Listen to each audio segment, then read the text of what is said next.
Hey folks, Adam here. Today we're looking at BOSIKEs. These are hot tub test strips. We're going to test them out in my hot tub. Here is the box for you so you can take a look. I'm going to go ahead and take them out and show you all about them. Now, it's really easy to use. You're just going to want to put them in the water for 2 seconds. And let me show you. This is what it looks like before. Excuse my shaky hands there. Hard to do on camera and with caffeine. You're gonna go ahead and put them in the water for 2 seconds. So 1, 2, and they're going to begin to change color. Okay, now to compare them to the label, you can see that my chlorine is on the high range right now. You can see the color, sorry, shaky hands there.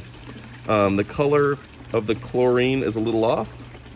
That's because I just added my chlorine and it's going to be a little high right now. Oops, there we go. High on chlorine.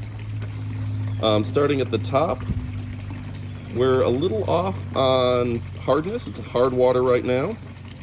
We're high on free chlorine and total chlorine. You can see they're darker towards the end here. And the alkalinity is a little low. So that just tells me essentially, and the pH is right around 6.9. So this is going to tell me that I need a little less chlorine, which I just added chlorine before this video. And the water, if I've got something to make this less hard water, that would be important. The simple answer is in 2 seconds you can know everything about your water that you need to know. So go ahead and pick this up. BOSIKE makes a great product and it's easy to use.